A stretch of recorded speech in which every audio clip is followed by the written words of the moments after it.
ஆனா ஒரே கேள்வியே மாத்தி வேர்ட்ஸை மாத்துறீங்க தலைவர். அதனால அந்த கூட்டத்துல பங்கேற்க இயலாது. என்னை பார்த்தா தலைமையில திருப்தி இருக்கிற மாதிரி எனக்கு தெரியுதா? யார் வேண்டாம் யார் வேண்டும் என்கின்ற மக்களுடைய முடிவு. டிடிவி அண்ணா இந்த எலெக்ஷன்ல வந்து எம்பி ஆக வேண்டிய அவசியமே இல்லை. எம்பியா இருந்து டிடிவி அண்ணா என்ன சாதிக்க போறாருன்னா இந்த நேரத்துல எல்லா கேள்வி இன்னைக்கே ஏன் கேக்குறீங்கன்னா ஒரு மாசம் கழிச்சு இதை கேளுங்க தலைவர். நம்முடைய தேசிய ஜனநாயக கூட்டணி NDA அதுல மிக முக்கிய தலைவராக இருந்தவங்க, போட்டியிட்டவங்க, தமிழக அரசியல்ல நீண்ட நெடிய பயணத்தை பார்த்தவங்க, நிறைய உயரத்தை பார்த்தவங்க, அதே நேரத்தில் நிறைய பிரச்சனைகளும் சந்திச்சவங்க. அதெல்லாம் தாண்டி அரசியல் நிலைத்திருக்கக்கூடிய ஒரு தலைவர், லாஞ்சிவிட்டி. அண்ணன் கிட்ட தொலைபேசி மூலமாக நான் வேண்டுகோள் விடுத்தேன். அவங்களுடைய முடிவை வந்து அண்ணன் மறுபரிசீலனை செய்யணும். அண்ணன் நம்ம தமிழ்நாட்டில் 2026 நம்முடைய தேசிய ஜனநாயக கூட்டணியுடைய இலக்கு என்பது மக்களுக்கு நல்ல ஒரு ஆட்சியை கொடுக்கணும், மக்களுக்கு நல்ல ஒரு வித்தியாசமான, மக்களுக்கு தொலைநோக்கு பார்வை இருக்கக்கூடிய, சட்டம் ஒழுங்குக்கு முக்கியத்துவம் கொடுக்கக்கூடிய ஆட்சி கொடுக்கணுங்கன்னா அதனால கண்டிப்பா நீங்க உங்களுடைய முடிவை மறுபரிசீலனை செய்ய வேண்டும் என்று அண்ணன் டிடிவி அவர்கள்ட்ட வேண்டுகோள் வைத்திருக்கின்றோம். நானும் வச்சிருக்கேன், அதே மாதிரி நிறைய பேர் வச்சிருக்கிறாங்க. அதனால் அண்ணன் அவர்கள் பரிசீலனை செய்வார்கள் என்கின்ற நம்பிக்கை எனக்கு இருக்குங்க. முதல்ல இரண்டாவது, நாம தேவையில்லாத சில விஷயங்களை குழப்பிக் கொள்ள வேண்டிய அவசியம் இல்லை. நம்முடைய மத்திய உள்துறை அமைச்சர் திரு அமித்ஷா அவர்கள் தேசிய ஜனநாயக கூட்டணி விரிவுபடுத்தப்பட்ட பொழுது ஏப்ரல் மாதம் உங்களுக்கு தெரியும் 10ஆம் தேதி 9-10 சென்னையில் இருந்தாங்க. அன்னைக்கு நம்முடைய அனைத்து இந்திய அண்ணா திராவிட முன்னேற்ற கழகம், இன்னைக்கு எதிர்க்கட்சி தலைவராக இருக்கக்கூடிய அண்ணன் எடப்பாடி பழனிசாமி அவர்கள் NDAவினுடைய முதலமைச்சர் வேட்பாளராக இருப்பாங்க அப்படிங்கிறத தெல்ல தெளிவாக சென்னையில் உங்க முன்னாடி தான் சொன்னாங்க. ஸோ அதன் பிறகு அமித்ஷாஜி அவர்களை பொறுத்தவரை நிறைய நேரம் கொடுத்து தமிழகத்துக்கு வர்றாங்க. எத்தனை முறை மதுரை, அதன் பிறகு திருநெல்வேலி, அதன் பிறகு பாரதிய ஜனதா கட்சியினுடைய மூத்த தலைவர்களை டெல்லியில தன்னுடைய இல்லத்திற்கு அழைத்து 2-3 மணி நேரம் செலவழித்து பேசிட்டு இருக்காங்க. ஸோ அமித்ஷாஜி அவர்களை பொறுத்தவரை மிக உறுதியா இருக்கிறாங்க. தமிழகத்தில் 2026 மாற்றம் வர வேண்டும், தேசிய ஜனநாயக கூட்டணி ஆட்சி இங்க வரணும் அப்படிங்கறத நம்ம தெளிவா இருக்கிறாங்க. அதனால் எந்த தேவையில்லாத குழப்பமும் வேண்டாம். நிச்சயமாக தமிழகத்திலே நல்ல ஒரு மாற்றம் நடக்கும். அதே நேரத்தில் அண்ணன் டிடிவி அவர்களும் அண்ணன் OPS அவர்களும் தங்களுடைய எடுத்திருக்கக்கூடிய முடிவுகளை நிச்சயமா மறுபரிசீலனை செய்வார்கள் என்கின்ற நம்பிக்கை ஒரு புறம் எனக்கு இருக்கு. காரணம் 2024 அவர்களுடைய நடவடிக்கை.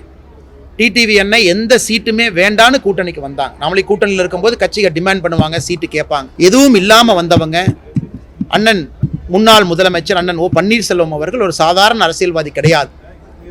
நம்முடைய பாரத திருநாட்டில் எத்தனை அரசியல்வாதிகள், முன்னாள் முதலமைச்சர்கள் ஒரு எலெக்ஷன்ல சிம்பிள் இல்லாம இண்டிபெண்டன்ட் கேண்டிடேட்டாக எத்தனை பேர் போட்டி போட்டிருப்பாங்க? எனக்கு தெரிஞ்சு இந்திய அரசியல் சரித்திரத்தில் யாரும் கிடையாது. அண்ணன் OPS அவர்கள் மட்டும்தான். ஏன்? பாரத பிரதமர் நரேந்திர மோடி ஐயாவின் மீது இருக்கக்கூடிய அன்புக்காக அன்னைக்கு அண்ணன் O பன்னீர்செல்வம் அவர்கள் இண்டிபெண்டன்ட் கேண்டிடேட்டா போட்டி போட்டாங்க ராமநாதபுரத்தில். அது உங்களுக்கு தெரியும். அதனால் அப்படிப்பட்ட பெரிய உள்ளம் கொண்டவர்கள், நல்ல மனிதர்கள் நிச்சயமா பரிசீலனை செய்வாங்க. அதனால் இப்பவே தேவையில்லாம குழப்பி வேறு யூகங்களுக்கு விடை கொடுத்து நாங்கள் பதில் சொன்னால் அது நல்லா இருக்காதுங்க. ஆனால் அண்ணன் டிடிவி அவர்களை பொறுத்தவரை காட்டுமன்னார் கோவிலில் நேற்று சாயங்காலம் பத்திரிகை நண்பர்களை பார்த்து பேசினாங்க. அதுக்கு நான் பதில் சொல்வது சரியா இருக்காதுங்கன்னா அண்ணன் சில கருத்துக்களை முன் வச்சிருக்கிறாங்க. அதையெல்லாம் கூட இங்கே இருக்கக்கூடிய தலைவர்கள் எல்லோரும் அதெல்லாம் பார்ப்பாங்க, பேச வேண்டிய நேரத்தில் பேசுவாங்க. அதே நேரத்தில் எனக்கு தெரியும் அண்ணன் ஐயா GK மூப்பனார் அவர்கள், பத்திரிகையில் நிறைய யூகங்கள் போட்டிருக்கீங்க. மக்கள் தலைவர் ஐயா GK மூப்பனார் அவர்களுடைய சமாதிக்கு நாம் எல்லாம் சென்றிருந்த பொழுது அன்னைக்கு எனக்கு தெரியும் அண்ணன் GK வாசன் அவர்கள் அண்ணன் டிடிவி அவங்ககிட்ட தொலைபேசி மூலமாக பேசினாங்க. அதனால பிரச்சனை எங்கேயுமே கிடையாதுங்கண்ணா, இந்த நிகழ்ச்சி கூப்பிடல அப்படின்னு இல்லை. அது எல்லாம் கூட அங்கங்கே அது ஸ்டார்ட் ஆகிட்டு இருக்கு. இன்னொரு பக்கம் தேசிய ஜனநாயக கூட்டணியை பொறுத்தவரை வலிமையடைந்து வருகிறது. இன்னொரு பக்கம் எதிர்க்கட்சி தலைவர் அண்ணன் எடப்பாடி பழனிசாமி அவர்கள் சுற்றுப்பயணத்தில் இருக்கிறாங்க. ஸோ எல்லோரும் வேலை செய்கிறாங்க. பாரதிய ஜனதா கட்சியை பொறுத்தவரை பூத்தை வந்து பலப்படுத்திக்கிட்டு இருக்காங்க. எல்லா வேலையும் நடந்து கொண்டிருக்கிறது எல்லா நேரத்திலும். அதனால் சின்ன பிரச்சனைகள் இருந்தாலும் கூட அதெல்லாம் களையப்படும் அப்படிங்கிறது என்னுடைய நம்பிக்கைங்கன்னா. அதனால் ஏன்னா அந்த அளவுக்கு மெச்சூர்ட் லீடர்ஷிப் இங்கே இருக்காங்க, தொலைநோக்கு பார்வை இருக்கக்கூடிய தலைவர்கள் இருக்கிறாங்க. 2026 பொறுத்தவரை டீம் ஒர்க்காக சின்ன பிரச்சனைகள் எல்லாம் கடந்து தொலைநோக்கு பார்வையில் திராவிட முன்னேற்ற கழகம் தலைமையில் இருக்கக்கூடிய இந்தி கூட்டணி அந்த ஆட்சியை தமிழகத்திலிருந்து அகற்றணும், மக்களுக்கு ஒரு நல்ல ஒரு ஆட்சியை கொடுக்கணுங்கிற நோக்கம். அதனால சின்ன விஷயங்கள் எல்லாம் களையப்படும் என்கின்ற முழு நம்பிக்கையும் எனக்கு இருக்கு.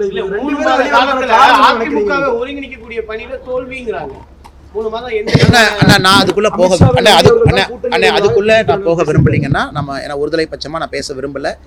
நம்மை பொறுத்தவரை NDA என்பது நிறைய குரூப்பிங்ஸ் உள்ள இருக்கிறாங்கன்னா தேசிய ஜனநாயக கூட்டணியில எல்லோருமே இருக்கிறாங்க. பரஸ்பரம் வேறு கூட்டணியில இதற்கு முன்பு இருந்தவங்க இன்னைக்கு NDAல இருக்கிறாங்க. ஏன்னா ஒருமித்த கருத்து என்ன, 2026 மாற்றம் வரணும் அப்படின்னு. பிரச்சனைக்குரியவர்களும் இருக்கிறாங்க. அதெல்லாம் அதை பொறுத்து நான் பிரச்சனை எங்கே சரி செய்யப்படும் இங்கே சரி செய்யப்படும் நான் பேசலிங்கன்னா, டிஸ்பரேட் குரூப்பிங்ஸ், அதாவது வேறு வேறு மனோபாவம் இருக்கக்கூடிய சித்தாந்தம் இருக்கக்கூடிய குரூப்பிங்ஸ் என்டிஏல இருக்கும் பொழுது காமன் எய்ம் காமன் கோல் என்ன, திமுக தலைமையிலான ஆட்சி இருக்கிறத நம்ம 2026 வீட்டுக்கு அனுப்பணும் அப்படிங்கிறது. அதனால் பிரச்சனைகள் இருக்குது இல்லைன்னு நான் சொல்லிங்கன்னா, ஆரம்பத்திலிருந்து இருக்கக்கூடிய பிரச்சனைகள் தான். அதெல்லாம் வருகின்ற காலத்தில் களையும் என்கின்ற நம்பிக்கைங்கிற வார்த்தையை நான் பயன்படுத்துகிறேன். ஏன்னா டிடிவி அண்ணன் அவர்களும் அண்ணன் ஓபிஎஸ் அவர்களும் பெருந்தன்மை மிக்க அரசியல்வாதிகள். அவங்க நார்மல் பொலிட்டீஷியன். அவங்க இருவருடைய அன்பையும் நான் பெற்றிருக்கின்றேன். ரொம்ப நெருக்கமாக அவங்ககிட்ட நான் பேசக்கூடிய ஒரு மனிதன், அவங்க மீது மிகுந்த மரியாதை கொடுக்கக்கூடிய ஒரு மனிதன், மரியாதையோடு பார்க்கக்கூடிய ஒரு மனிதன். நம்ம கட்சியில் நிறைய பேர் அப்படி தான் பார்க்குறோம். ஸோ தே ஆர் நாட் பெட்டி ordinary politician, they are statesman லெவலில் திங்க் பண்ணக்கூடியவங்க. அதனால் நிச்சயமாக நல்ல ஒரு கூட்டணி அவங்க மறுபரிசீலனை செய்வார்கள் என்கின்ற நம்பிக்கை இருக்குது. ஆனால் நான் யூகங்களுக்கு எப்படிங்க நான் பதில் சொல்லுவேன்? அதனால் எனக்கு இது யூகங்களுக்கு நான் பதிலளிக்க முடியாதுங்கன்னா, ஏதாவது நடந்தால் நடந்து விட்டதுன்னு கேளுங்க, நான் பதில் சொல்கிறேன். இன்னைக்கு நீங்கள் இருங்கண்ணா அண்ணன் டிடிவி அவர்களுடைய முடிவை பற்றி நடந்து முடிஞ்ச ஒரு விஷயத்தை இன்னைக்கு கேட்டீங்க, நான் பதில் சொல்கிறேன். நடக்காத ஒரு விஷயத்தை நடக்கும் என்று எதிர்பார்க்கக்கூடிய ஒரு விஷயத்தை அந்த யூகத்திற்கு நான் பதில் சொன்னால் அது சரியா இருக்காதுங்கண்ணா. சர்ச்சையெல்லாம் இது ஒன்றும் இல்லைங்கண்ணா. என்னை பார்த்தா தலைமையில் அதிருப்தி இருக்கிற மாதிரி எனக்கு தெரியுது. அதெல்லாம் இல்லைங்கண்ணா. வேலை பளு, தொண்டர்கள் நேரம் கேட்குறாங்கன்னா, தலைவராக இருந்த பொழுது நீங்கள் நேரம் கொடுக்கல, விசேஷத்துக்கு வரல, இன்றைக்கி நீங்கள் தொண்டராக இருக்கிறீங்க வாங்கன்னு கேட்குறாங்க. அவர்களுக்கும் மதிப்பளிக்கணும். அதே நேரத்தில் கட்சியில் இருக்கக்கூடிய தலைவர்களுக்கு நான் முறையாக தெரியப்படுத்தியிருந்தேன், என்னால் அந்த கூட்டத்தில் பங்கேற்க இயலாது, எனக்கு இந்த நிகழ்வுகள்லாம் இருக்குது அப்படின்னு முதலே நான் சொல்லியிருந்தேங்கன்னா. அதே நேரத்தில் அமித்ஷாஜி அவர்கள்ட்டையும் தொலைபேசி மூலமாக நேற்று நான் பேசியிருக்கேன். இது ஒரு பெரிய இஷ்யூ கிடையாதுங்கன்னா. களத்திலையும் தலைவர்கள் இருக்கணும், அது முக்கியம். ஒரு கட்சியினுடைய வளர்ச்சி தலைவர்கள் களத்தில் இருப்பது கட்சியினுடைய வளர்ச்சிக்கு முக்கியம். தொண்டர்கள் சில நேரத்தில் மட்டும்தான் எங்களை எதிர்பார்க்குறாங்க. அந்த நேரத்தில் அவர்கள் குடும்பத்துக்கு கௌரவம் கொடுத்து நாங்கள் இருக்கணும். ஒரு தொண்டன் எதிர்பார்ப்பது அவங்களுடைய சுப நிகழ்ச்சியில் துக்க நிகழ்ச்சியில் அந்த நேரத்தில் இருக்கணும் அப்படின்னு. அதையும் செய்வதும் என்னுடைய கடமையாகத்தான் பார்க்குறேன். எங்கள் கட்சியில் இருக்கக்கூடிய தலைவர்களும் பெருந்தன்மை மிக்க தலைவர்கள். அவங்களும் இந்த பாதையெல்லாம் தாண்டித்தான் இன்றைக்கி பெரிய தலைவர்களாக இருக்கிறாங்க. அதனால் ஒரு தனிப்பட்ட சங்கடங்கள் அவங்களுக்கும் புரியும். அதனால் இதை யாரும் பெரிதாக எடுத்துக்கொள்ள மாட்டார்கள். எல்லோரும் பெருந்தன்மையாகத்தான் அதை பார்ப்பாங்க. ஆனால் ஒரே கேள்வியை மாற்றி வேர்ட்ஸை மாற்றுறீங்க தலைவா. நான் பதில் சொல்லிட்டேங்கன்னா யூகத்துக்கு நான் பதில் அளிக்கலைங்க. நான் ஒரு நிமிஷம், டிடிவி அண்ணன் பேசினதுக்கு பதில் சொல்லிட்டேன். டிடிவி அண்ணனுக்கு வேண்டுகோள் வச்சுட்டேன். நாளைக்கு காலையில் நான் இங்கிருந்து ஓடி போகிறதுனா முன்னாடி தான் இருக்க போகிறேன். ப்ரெஸ்ஸை டெய்லி சந்திக்க தான் போகிறேன். நேரம் இருக்குது. இந்த வாரம் பேசுவோம், அடுத்த வாரம் பேசுவோம், நிறையா இருக்குது. அண்ணா இல்லை அண்ணா ஒரு நிமிஷம் இருங்கண்ணா. அண்ணா ஒரு நிமிஷம். நான் டிடிவி அண்ணனும் ஓபிஎஸ் அண்ணனும் போயிட்டாங்கன்னு நான் சொல்லிங்கண்ணா. மன வருத்தம் இருந்தாலும் கூட மறுபரிசீலனை செய்வார்கள். இது ஒரு நம்பிக்கைங்கண்ணா.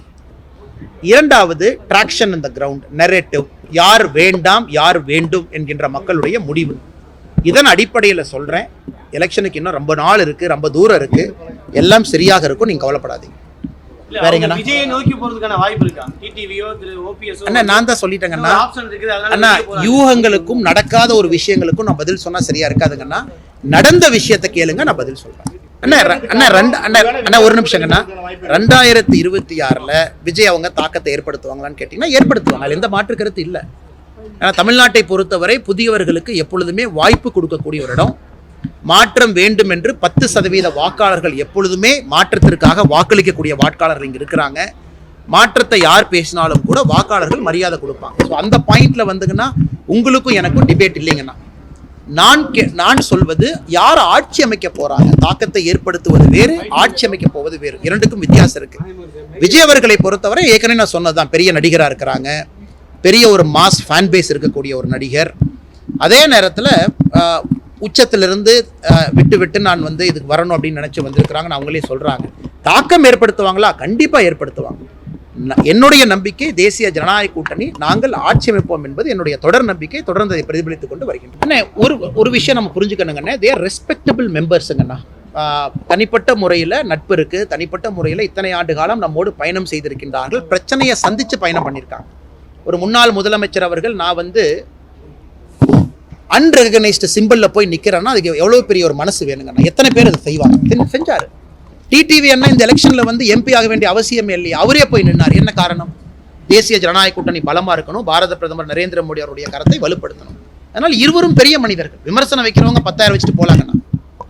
எம்பியா இருந்து டிடிவி என்ன சாதிக்க போறாருன்னா இந்த நேரத்தில் அவருடைய கவனம் எல்லாம் தமிழக அரசியல் களத்தில் இருக்கு. இருந்தும் ஏன் எம்பி எலெக்ஷன் நின்னாரு? பிரதமருடைய கரத்தை வலுப்படுத்துவதற்காக. ஓபிஎஸ் அண்ணனை பற்றி நான் சொன்னேன்.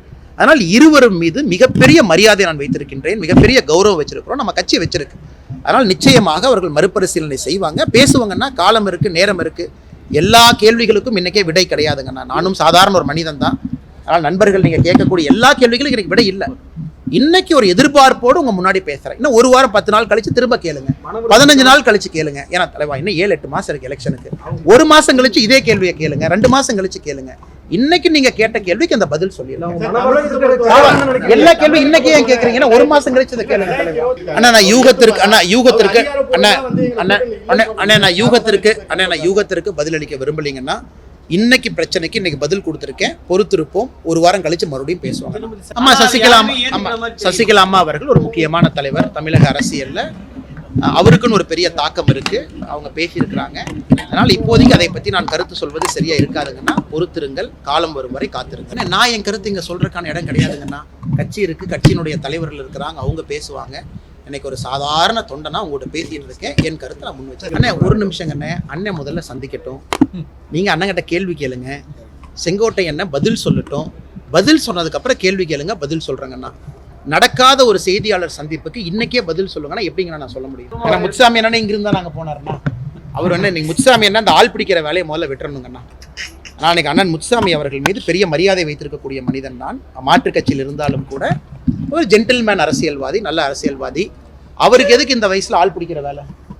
அவருடைய வயசுக்கு நாங்கள் மரியாதை கொடுக்குறோம். தமிழக அரசியலினுடைய மூத்த அரசியல்வாதி, ஒரு முக்கியமான அரசியல்வாதி. அதனால் அண்ணன் ஆள் பிடிக்கிற வேலையை விட்டுட்டு அவருடைய துறையை கவனம் கொடுத்து 2026 வரைக்கும் அவர் அமைச்சராக இருக்கிறாரு. மக்களுக்கு நல்லது செய்வதற்காக யோசிக்கணும். ஆள் பிடிக்கிற வேலையை அண்ணன் முத்துசாமி அவர்கள் விட்டுறாரு. நான் ஏற்கனவே சொல்லியிருக்கேங்கண்ணே, நான் அரசியலில் சில விஷயங்களை கடந்து செல்லக்கூடிய ஒரு மனிதன். காரணம் நம்ம மாற்றம் நீங்கள் நிற்கிறோம். அப்போ நம்ம செய்யக்கூடிய நிறைய வேலைகள் வித்தியாசமாக தான் இருக்கும். எல்லா வேலைகள் வித்தியாசமாக தான் இருக்கும். காரணம் ஒரு விஷயத்துக்காக நம்ம வந்திருக்கோம், விஷயத்தை செய்கிறோம். கட்சி நமக்கு அந்த அங்கீகாரம், மரியாதை, கூட இருக்கக்கூடிய தொண்டர்கள் கூட நிற்கிறாங்க, அது வேறைங்க. ஸோ இதில் சில தலைவர்களுக்கு ஒரு ஒப்பீனியன் இருக்கலாம், மாற்று கருத்து இருக்கலாம், அவங்களுடைய பார்வை வித்தியாசமாக இருக்கலாம். பேசுவதற்கு உரிமை இருக்குது. நான் எப்பொழுதும் சொல்கிறது தான், அரசியல் நீங்கள் இருந்தீங்கன்னா 4 பேர் நல்லவன் சொல்லுவாங்க, 4 பேர் கெட்டவன் சொல்லுவாங்க. கெட்டவன் சொல்கிற ஒருத்தட்டையும் போய் நான் பதில் சொல்லிக்கிட்டு இருந்தேன் அப்படின்னா என்னுடைய நேரம் அதுக்கு மட்டுமே கழிந்து விடும். அதை விட எனக்கு முக்கியமான வேலை இருக்கிறது. 24 மணி நேரம் தான் உங்களுக்கு இருக்குது, எனக்கு இருக்குது. அது ஆரோக்கியமான முறையில் செலவிட வேண்டும் என்று யோசிக்கின்றேன். அதனால் இதையெல்லாம் கடந்து செல்வோம். முக்கியமான விஷயங்கள் கையில் இருக்குது, இதற்கு நான் பதிலளிக்க விரும்பலைங்க. ஆனால் இதில் ஒருங்கிணைக்கல அப்படிங்கிறதெல்லாம் முக்கியம் கிடையாதுங்கண்ணா. மாநில தலைவர் அப்படிங்கிறது என்னோட ஸ்டாண்ட் வெரி கிளியர். அது உங்களுக்கு தெரியும், எனக்கும் தெரியும். நான் மாற்றத்திற்காக நின்ற ஒரு மனிதன், மாற்றத்துக்காக இப்போ நிற்கிறேன். கட்சி சொல்லியிருப்பது இப்போ ஏற்றுக்கிட்டு நிற்கிறேன். ஏன்னா எல்லா நேரத்துலையும் நீங்கள் 5th கியரில் வண்டி ஓட்ட முடியாது. சில நேரத்தில் ரிவர்ஸ் கியர் போடணும், சில நேரத்தில் 3rd கியர் போடணும், சில நேரத்தில் 2nd கியர் போடணும். அதனால் இது மாநில தலைமை இவங்க அவங்க அப்படிலாம் ஒன்றும் இல்லைங்கன்னா. ஒரு கட்சியினுடைய பார்வை வேறு மாதிரி இருக்கும். மதிப்பு மிகுந்த தலைவர்கள் மறுபரிசீலனை செய்வார்கள் என்கின்ற நம்பிக்கை இருக்குது. பொறுத்திருப்போம். சரிங்களா?